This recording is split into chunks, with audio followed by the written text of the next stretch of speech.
सभी भक्तों को अथ उत्पन्ना एकादशी की हार्दिक शुभकामनाएं। चलिए आज मैं आपको एकादशी व्रत की कथा सुनाती हूँ। ठीक है। अथ उत्पन्ना मार्गशीर्ष कृष्णा एकादशी महात्मा।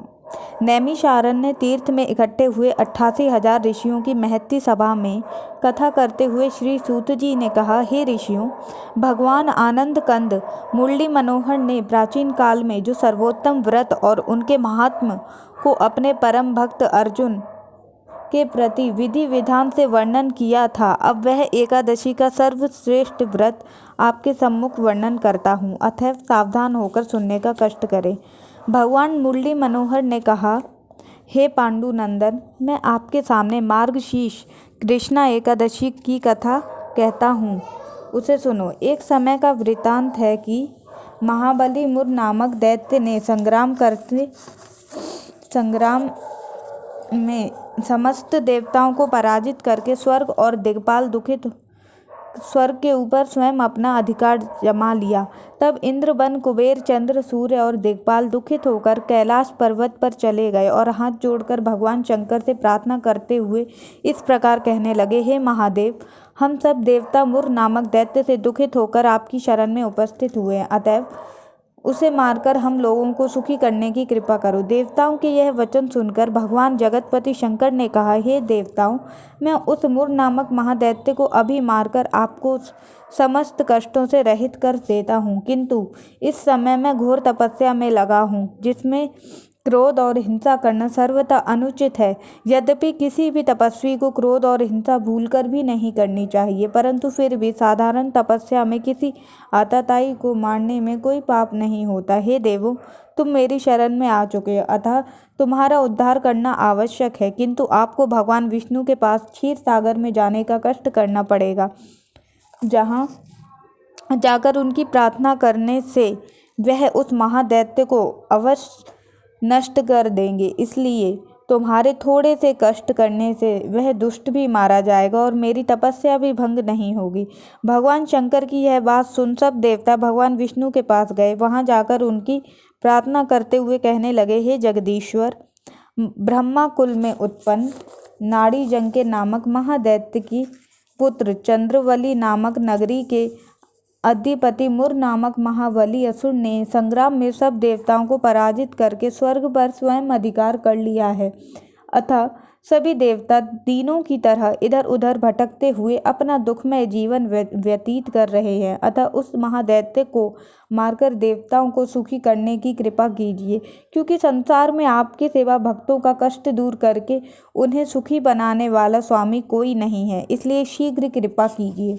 देवताओं की इस प्रकार प्रार्थना सुन प्रसन्न होते हुए भगवान विष्णु ने कहा, हे देवों, उस दुरात्मा दैत्य को मारकर तुम्हें शीघ्र ही सुखी बनाऊंगा, अतः तुम्हें उसकी ओर निश्चिंत हो जाना चाहिए। हे अर्जुन, विष्णु भगवान की यह वचन सुनकर देवता बड़े प्रसन्न हुए। तत्पश्चात देवताओं को साथ लेकर भगवान जनार्दन ने ज्यों ही उस महादैत्य मुर को संग्राम के लिए ललकारा, त्यों ही वह दैत्य अपनी महासैन्य को सजाकर और नाना प्रकार के आयुधों को लेकर भगवान से युद्ध करने के लिए आकर उपस्थित हुआ। इसके बाद देव और असुरों का युद्ध प्रारंभ हुआ।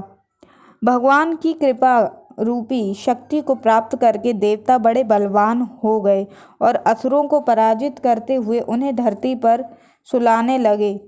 अपनी सेना को देवों द्वारा हताहत होते देखकर मुर के क्रोध का कोई ठिकाना न रहा और कराल काल के सामने अपने बाणों का धनुष पर रखकर प्रलय काल के महादेव के समान देवों पर बाण वर्षा करने लगा। हे अर्जुन, बाण वर्षा से विचलित होकर समस्त देवता बोले, हे भगवान, रक्षा करो।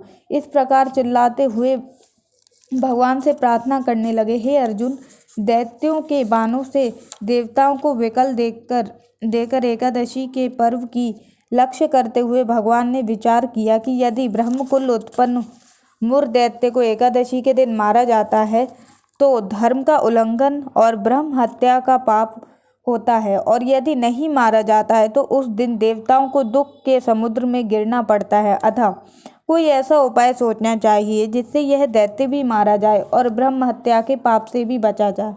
बचा जा सके। इस प्रकार करने के पश्चात भगवान विष्णु उस दैत्य के सामने जाकर उससे इस तरह खिलवाड़ करने लगे कि जैसे बिल्ली मूसे से करती है।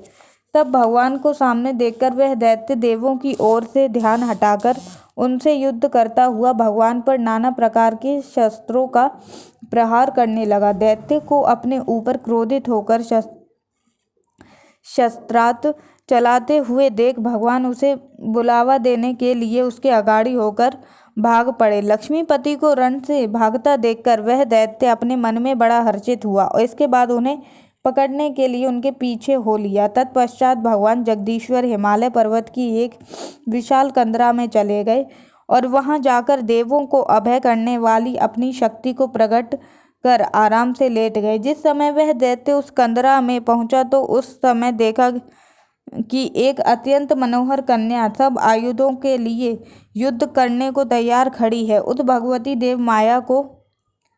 देवमाया को देखकर वह दैत्य ज्यों ही उन्हें मारने के लिए दौड़ा त्यों ही भगवती जगदम्बा ने उसे तलवार से उसका सिर उड़ा दिया।